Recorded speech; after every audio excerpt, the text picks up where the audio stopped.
intan paling mahal, mutiara paling berharga tidak lain adalah nilai-nilai keimanan. Kalau itu sudah tergadai, apalagi yang bisa kita banggakan dalam kehidupan ini? Kita merasa harta kita berharga, belum ada artinya ketimbang iman. Kedudukan kita punya nilai pun belum ada artinya ketimbang dengan nilai-nilai keimanan. Itu intan paling mahal, itu mutiara paling berharga. Harta baru ada manfaatnya kalau dilandasi dengan iman. Jabatan dan kedudukan baru terasa gunanya kalau dilandasi dengan keimanan. Kalau jabatan lepas dari iman, yang akan lahir Fir'aun baru. Jelas? Kalau harta terlepas dari iman, yang akan muncul adalah konglomerat korun. Kalau ilmu pengetahuan terlepas dari nilai dasar keimanan, maka yang akan muncul adalah ilmuwan pelacur yang menyalahkan yang benar, membenarkan yang salah untuk kepentingan pribadi. Dan kondisi seperti itu tidak akan membuat kita makin sehat. Menghadapi zaman susah, tetap jaga akidah, tetap pelihara keyakinan. Kesulitan bukan untuk ditakuti, untuk diatasi. Hidup adalah kerja keras, bukan keajaiban. Perubahan tidak akan datang hanya dengan simsalabim abragadabra. Perubahan tidak akan muncul hanya dengan berandai-andai. Perubahan tidak akan turun dari langit seperti turunnya embun di waktu malam. Perubahan adalah kerja keras, sehingga Al-Quran membimbing kita, innallaha la yughayyiru ma biqaumin hatta yughayyiru ma bi anfusihim. Allah tidak akan mengubah keadaan suatu bangsa kalau mereka tidak mau mengubah apa yang ada di dalam diri mereka. Yang ada di dalam diri itu rule of thinking, state of mind, cara kita berpikir, cara kita memandang kehidupan, cara kita mengatasi persoalan. Boleh zaman berubah, akidah jangan sampai goyah. Silahkan masa berganti, tapi keyakinan jangan mati. Sekali la ilaha illallah sampai tetes darah paling penghabisan, tetap la ilaha illallah.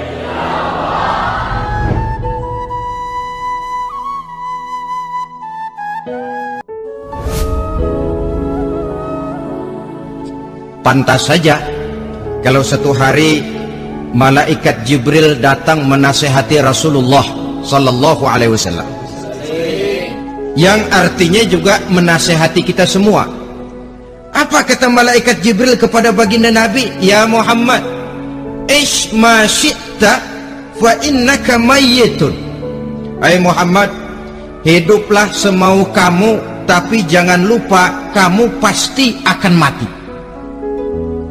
Kalau memang dilarang tidak terlarang, dicegah tidak tercegah, kamu mau melaksanakan hidup menurut maumu sendiri, persilahkan, hiduplah menurut mau dan gayamu.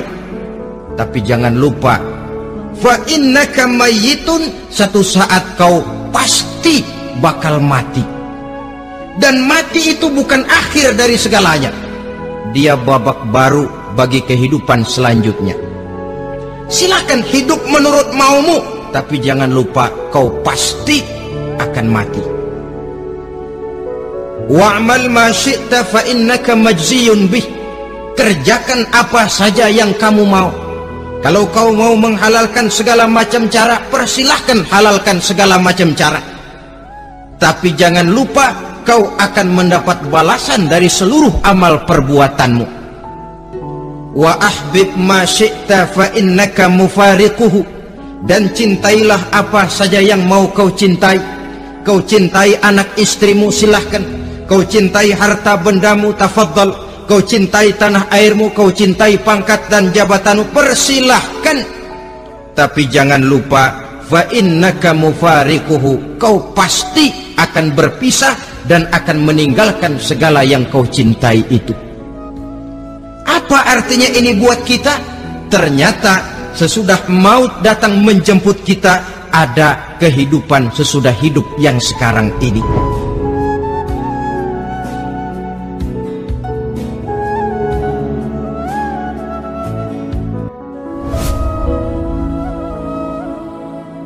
Orang yang mengingat mati bukan lantas menjadi lemah dalam kehidupan, menjadi putus asa, sedikit semangat, terbentur kesulitan, mudah frustasi. Bukan itu tujuannya kita diperintah mengingat mati.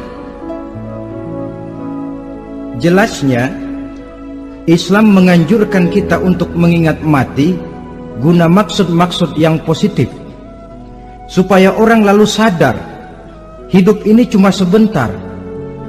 Mumpung hidup, maka hidup yang singkat ini harus saya pergunakan dengan sebaik-baiknya, melakukan kebajikan yang sebanyak-banyaknya, menjauhkan rasa malas, menunggu keajaiban yang datang dari langit, berleha-leha, bermain-main, sementara maut kalau dia datang tidak pernah main-main.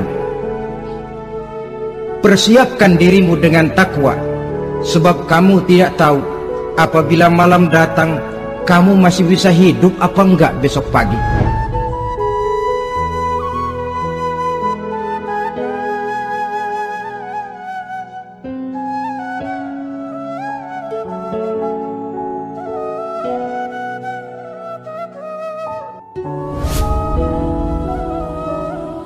Bahwa bagi kita itu pendidikan tidak lain upaya mencerdaskan otak anak. Jangan sampai sebab ini kelihatannya pembangunan makin maju, persaingan hidup makin tajam, tensi ekonomi semakin tinggi, sementara jumlah tenaga kerja dengan lapangan kerja yang tersedia jauh dari mencukupi. Jikalau tidak membekali anak dengan pendidikan yang menunjang lapangan pekerjaan, orang tua khawatir, takut sekali anaknya jadi gelandangan. Dikhawatirkannya kehidupan dunia ini, sementara dia lupa kalau anaknya bisa jadi gelandangan di akhirat. Padahal selama-lamanya gelandangan di dunia paling seumur manusia itu 60 tahun, 70 tahun lah umur orang sekarang. 70 itu sudah luar biasa itu. Tapi kalau harus menggelandang di akhirat, menjadi gelandangan di akhirat, alangkah menyedihkannya. Apakah akan kita korbankan satu kehidupan yang langgeng, abadi, cuma karena tertipu oleh fata morgana dan kamuflase? Kita korbankan yang sedikit, kita korbankan yang besar karena kita memilih yang sedikit. Dalam bahasa Al-Quran memang pernah diceritakan hidup ini hakikatnya perlombaan, saudara-saudara. Perlombaan. Dan di dalam perlombaan itu ada yang menang, ada yang kalah. Al-Quran lalu memberikan peringatan, Alhaakumut takatsur, kamu telah lalai karena berlomba-lomba memperbanyak harta, mempertinggi pangkat dan kedudukan, hatta zurtumul maqabir, sampai kamu akan masuk ke liang kubur baru sadar. Apalagi kalau napas sudah sampai di tenggorokan, persis Fir'aun.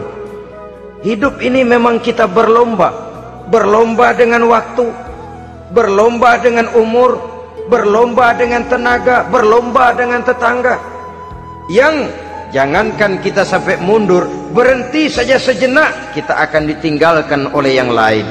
Tiada kata mundur, bahkan tiada kata berhenti. Sekali kita melangkah, melangkahlah terus, tapi berlombalah seperti yang dikehendaki Quran. Fastabiqul khairat, berlomba-lombalah di dalam kebajikan. Jangan berlomba-lomba di dalam kemaksiatan, kemunkaran, kejahatan. Berlombalah dalam urusan kebaikan.